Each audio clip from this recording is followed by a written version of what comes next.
Hello everybody, Crow back again with another pickups video. I honestly don't remember when the last pickups video I did was, but this pickup video is mostly items I got from the Video Game Summit. Was it 2 weeks ago from the time I'm actually posting this? I'm actually filming this a couple days early, like you really needed to know that. but yeah, most of it's from the Video Game Summit.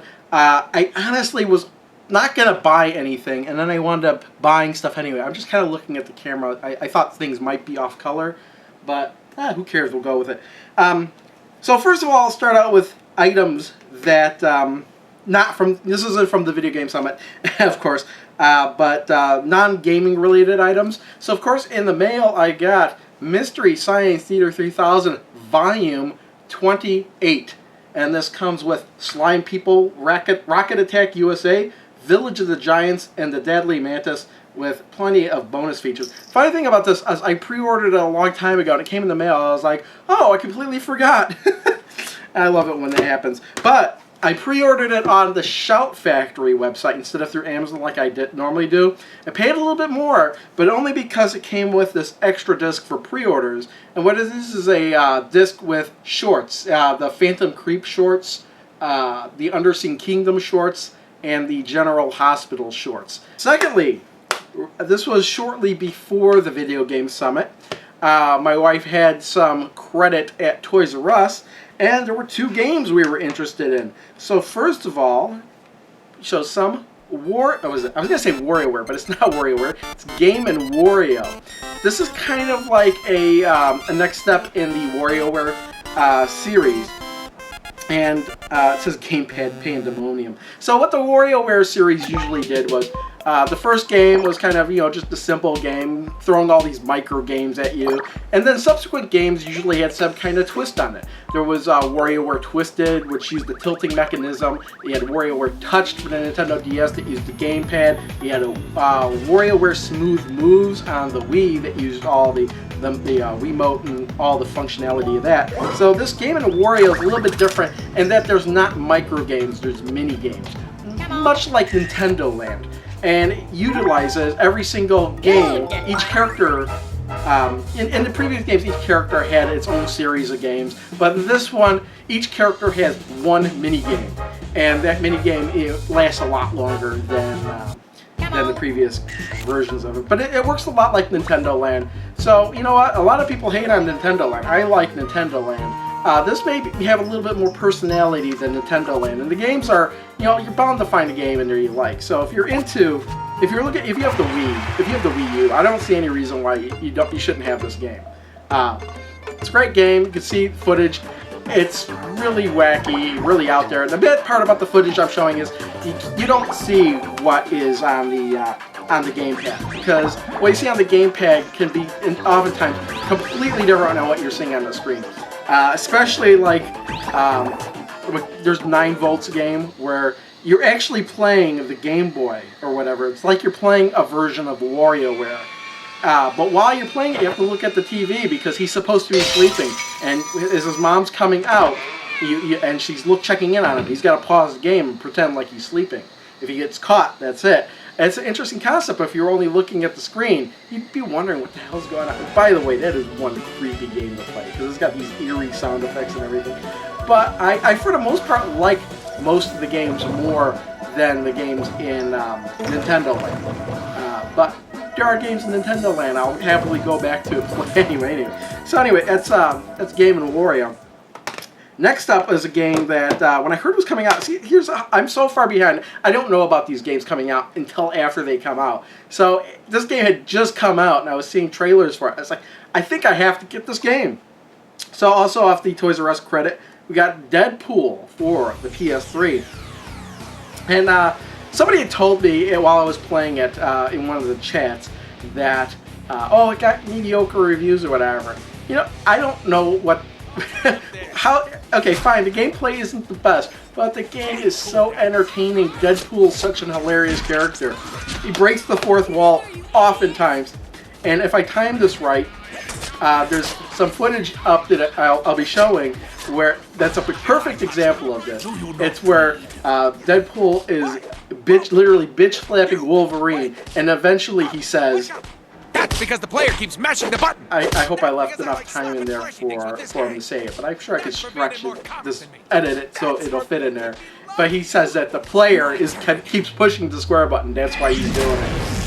He oftentimes looks at the camera, makes jokes. There's jokes nonstop in the game. You know, maybe you're the type of person that would get sick of it. I honestly can't get enough of it. And actually, the kind of humor that I remember, if you remember, several years back, there was a game called Eat Lead: The Legend of Matt Hazard. Another game that may be even more mediocre than this one, but it had funny enough jokes that make me want to keep coming back and play it again and again. Well, not again and again. I only made it through like halfway through the game before I had to stop because I got another game and I kind of put it off the side. I still am like, at a certain part, I should really continue that game. Anyway, that's Deadpool. Love this game. It's hilarious. It really, you just have, if you want to see more footage, there's more footage online. It's crazy. The Video Game Summit. Now, I was running a booth, and I really wasn't planning on, you know, getting a whole lot of stuff, but I did. But there's good reason for it. First of all, my wife was running the register, and she's like, "Oh, if you want to look around, go ahead." So I did, and the first time I looked around, and I showed this in my previous video, was this Orco Zippo lighter. This Orco Zippo lighter. You know, pardon me for a minute. I'm going to pause the video. I really need a drink. All right, Orco It's like a Wicco lighter. It's not Wicco, it's Zippo. Orco Zippo lighter. So now I've got my fuel in there, so there we go. And I had this at the very end of the, I don't want to say the last video, the last non-Crow Plays video I had up as well. So yeah, that's really awesome. I'm glad I got that. It's one of a kind. Well, maybe there's another of a kind, but I don't. It's one of a kind to me. Also, I stopped by Windy Gaming booth, and he had a game that he had at the Midwest Gaming Classic, and I almost bought, but I bought other stuff instead. But what I got was Sonic Wings 2, otherwise known as Aero Blasters 2, in the U.S. And I'm actually playing this on my modded Neo Geo CD, and I flipped it to the U.S. settings, so what you're seeing is the English version of Sonic Wings 2, known as Aero Blasters. Very fun shoot 'em up game. Paid $30 for this. I want to get the other Sonic Wings, maybe eventually. But this is like the perfect game to have in the CD format, since you're not waiting for tons of loading times all the time. So yeah, that's Sonic Wings 2. That would have been all I had gotten from the Video Game Summit. But the booth next to me, pause, please, I need another drink. You know what, this dry mouth I had, it's my aunt's fault. Because literally right before I started filming, my phone rang, it was her, and I hadn't talked to her in forever. So I talked to her for like 30 to 40 minutes.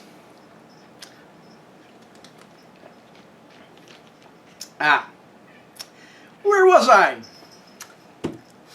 The booth next to me. I was sitting at the register, my wife was out doing something, and I hear him say something about Commodore 64 games. I immediately turned, I was like, "You have Commodore 64 games? What do you got?" And he's like, "I have this stack." And I saw one game, and I'm like, "How much is that game?" He's like, $10. I'm like, "I'll think about it." He's like, "Tell you what, I'll give you the whole stack for $40. And there was 1, 2, 3, 4, 5, 6, 7, 8, 9 boxes there. And I'm like, let me think about it. Okay. So I got this stack of Commodore 64 games. We'll go through it. The first couple of ones I cannot show any footage of, or will not show any footage of, and it'll be self-explanatory. The only one that wasn't a game was this, the electronic checkbook. Can't imagine myself ever using it. I did peek in there. Yeah, all the discs and everything are in there. Now the next one, I could get footage of the title screen, and that is World Class Leaderboard, which I thought may be a game I used to have, but then when I went and loaded the game and everything, I was like, this isn't the game I used to have. And the reason why was that I was waiting for the game. The game loaded, I went through all these options, and then I clicked enter, and it just seemed frozen. So I'm like, okay, it needs to load or something, I don't know. I started looking in the manual. It turns out that this game requires a dongle plugged into your cassette port of the Commodore 64, or it won't load. So I was like, oh, that's probably why this game's not loading. So yeah, I can't get any footage of that. Not too heartbroken. I don't know how easy it would be to come across that dongle or not, but whatever. It's a whatever gimme or whatnot. He obviously probably didn't know that you needed the dongle to play the game because he was charging like $10 for it.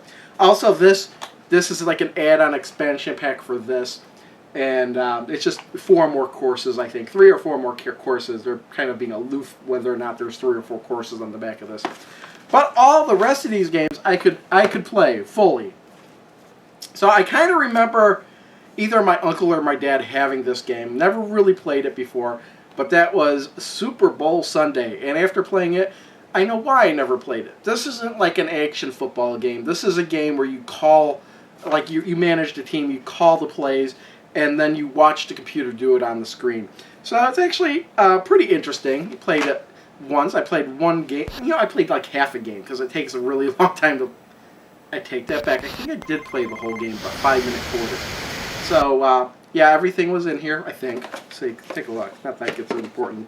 The disc. Oh, you know what's funny?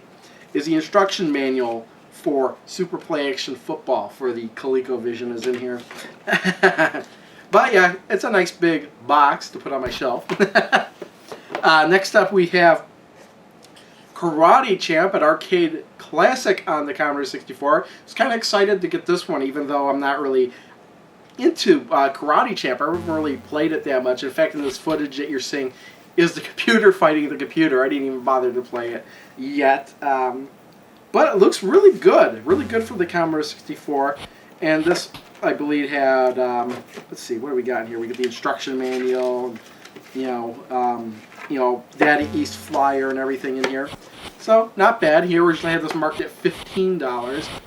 But, yeah, I got it for, you know, the bundle price. Next up, we have a game that I kind of vaguely remember seeing in stores, but never really played or anything, and that is Street Sports Basketball by Epix. And you know a game is good when the cover is that. That's just an awesome cover.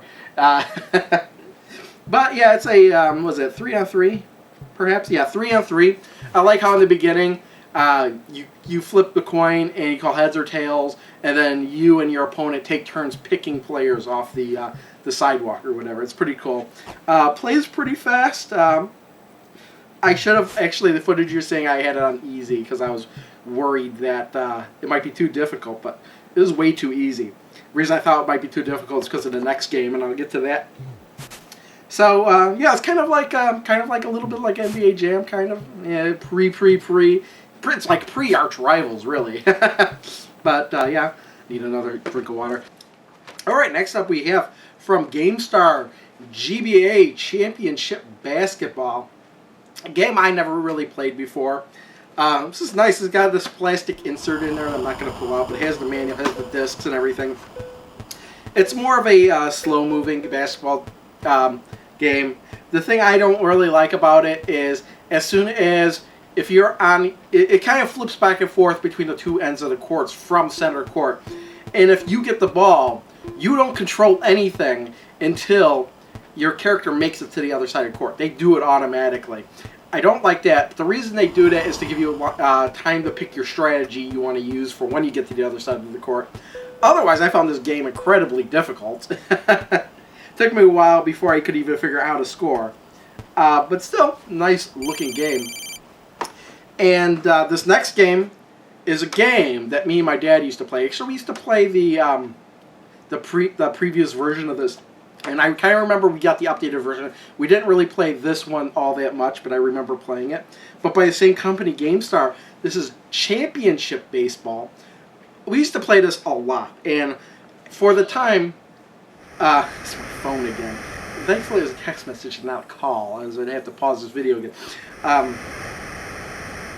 Yeah, but for the time, the way the layout of the screen is very intuitive to play. You almost don't need any instructions to play. It actually took me like half an inning to refigure out the controls. Later, okay? I'm talking here. The game was great to play. I played against the computer, got like my ass handed to me. No, actually, I take that back. I was doing fairly decent And then the third inning came, and I started getting creamed, and I was like, I got enough footage for this, and I turned it off. But yeah, everything's in here. Same package design as GBA Championship Basketball. Basically, only 2 teams to choose from. You're either yellow or blue or whatever. Yeah, I think it's yellow and blue. But yeah, great game. Glad I had this, and I didn't even realize that this was a game I played until after I got the bundle from him. But here's the last game. Save the last game that I was thinking about getting for last, because wow, this really stuck out in my mind. Summer Games by Epix. A great game. We used to play this, competitively all the time. Me, my dad, my sister, my friends. We would be over. I think you could have up to 6 or 8 people at once. And it's kind of like, if you don't know what this is, it's kind of like International Track and Field, only for this came out in a lot of systems too. It was on the Commodore. It was it was on the NES. It was on the Atari 2600. Not as many events. There was like 8 events. Yeah, 8 sports events. So this version has more events than the NES version. Has more events than the Atari 2600 version, I believe. No, I'm thinking of Winter Games. I really don't know. I don't even know if Summer Games was on the NES, now that I think about it. I know Winter Games was, because it was the nerd video. But whatever, I'm just rambling on. So you can see more great footage of this game. Really fun to play with other people. It's more like a party game. You can play by yourself, but it's not as much fun. So yeah, what do we got in the box here? Yeah, we got the disc. A great Epix catalog from like fall 1984. And the manual. Great stuff. I was actually thumbing through the manual to refigure out how to play some of these games, because some of them are just hard. I always had problems with the pole vault. After I bought all those games from his booth, he came over and he wound up buying one of my games. Okay, and then he was like, "Oh, you know what? I really want this game, but I'm low on cash. Would you do a trade?" And I was like, "I really don't want to do a trade, because the whole purpose was for me to get rid of games." But he got me such a great deal on the Commodore 64 games. I was like, okay, I'll take a look and I'll pick out games that are equivalent to the value for what you want. Actually, I took a little bit more because I had the advantage. But, okay, here's what's funny. The first game I picked out off this table was Mega Man X. And I might be saying, what's so funny about that? Well, I already had this game, and I didn't even remember it until I got home, and I was like, oh crap, did I already have Mega Man X? So it's a great game, but this is for sale. In fact, it's already on my for sale list. So yeah, Mega Man X, anybody? I played it, it works. Asking price, I put $25, because that's what he was asking for, so just to make my money back on that one. Next game I saw I had to get was RoboCop versus Terminator, just because of the concept of the game. The game plays kind of like it plays really mediocre, but just the concept of the game. I mean, I made it to the end of the second level, I believe. I could not figure out how to beat Ed 2209. He just kept trampling over me. He could always kill me before I killed him. So, yeah, that's RoboCop versus Terminator. I got $12 for that one. He had marked. And that's my phone again. Next up, I got this, and I was like, yeah, I'll get it anyway, because I would much rather prefer the PlayStation version of this. But Mortal Kombat Trilogy, and it comes with a manual. Oh, this manual's really weird. I thought it was really damaged. It's kind of got a little bit of moisture damage, but it looks more damaged. It isn't more. It's better than what it seems, because the manual's made to look like it's worn. Oddly enough, like a worn book, if you could see that. So it's hard. It was tough to know where the actual damage is and where the fake damage is. But yeah, Mortal Kombat Trilogy. The game is utterly hard, really hard to play with a Nintendo 64 controller. I'll tell you that. It's not so much the D-pad; it's the buttons. You got 2 big buttons and then 4 little buttons. 2 of those 4 little buttons are attacks, and then another little button is a run, and another. It's just crazy. You really need an arcade stick, and I do have an arcade stick. I guess I can use for this, but I just kind of wanted to get a copy of Mortal Kombat Trilogy back again. So yeah, I've got that. I even have this little temporary storage system for it in a Ziploc bag. So yeah, there's that, and then. Finally, the last game I took from him was this. I never see this out in the wild. That's why I grabbed it. Castlevania 2, Belmont's Revenge. It's an awesome Castlevania on the original Game Boy. I actually got kind of hooked playing it. It's much better than the original, the Castlevania Adventure.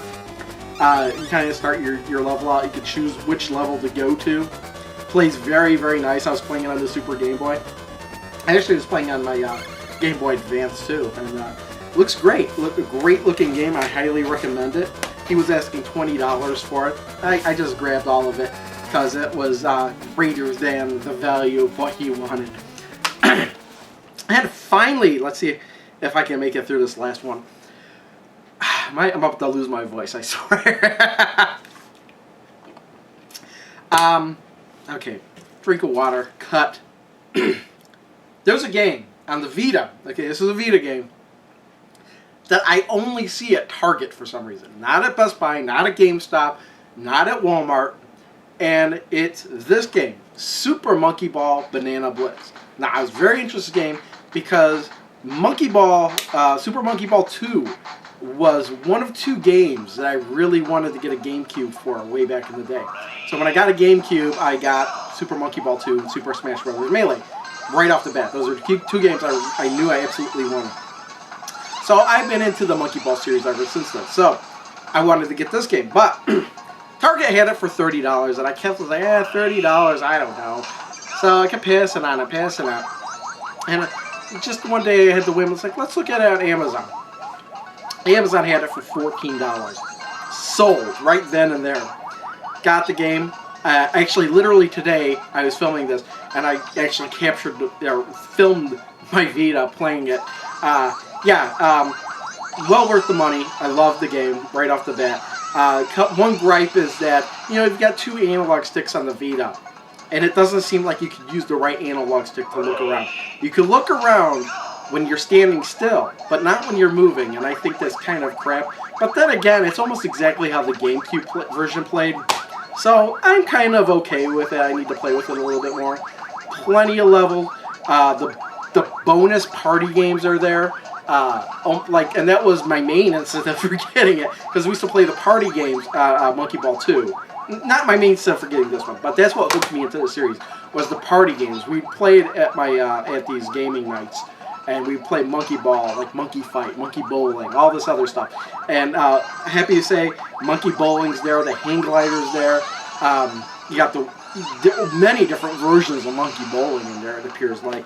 So I couldn't be happier with this game, and I think this is on the 3DS as well. I'm pretty sure it is. Don't know what it's like on the 3DS. All I can tell you is, I say this is a must-have game on the Vita, especially since the offerings for the Vita are very slim. I've had the Vita for over a year, and actually I've had it since launch, and I've actually bought 6 games. This is a 6th game for it.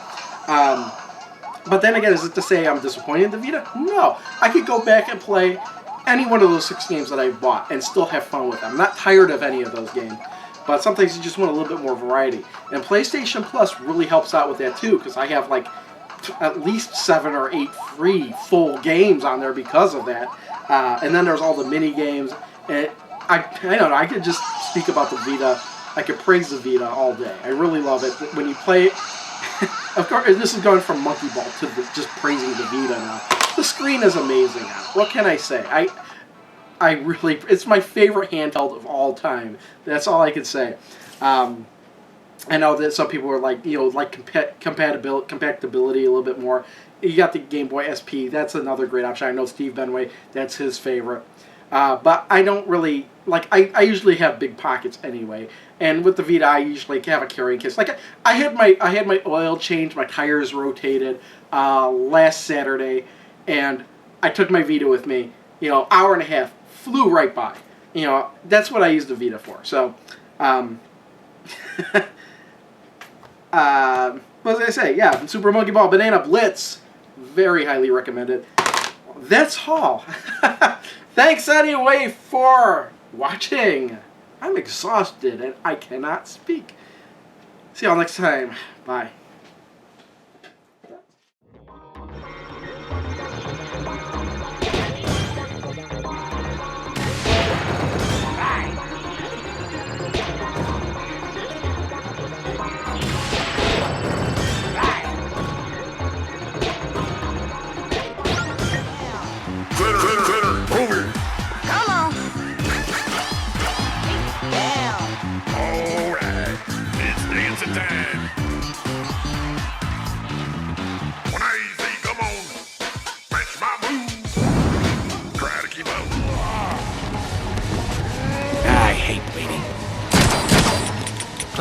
click, click. That's the sound.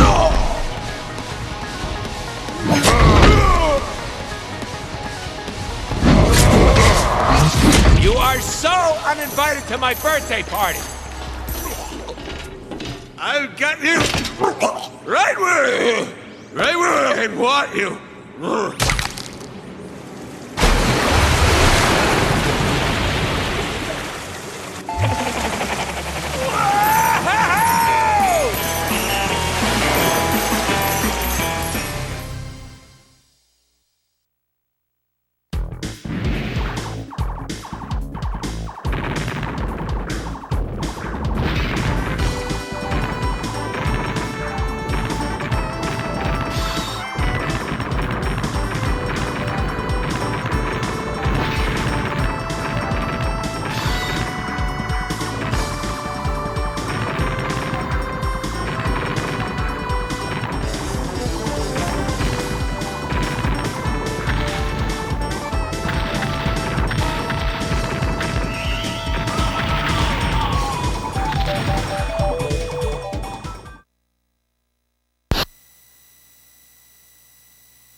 Fatality.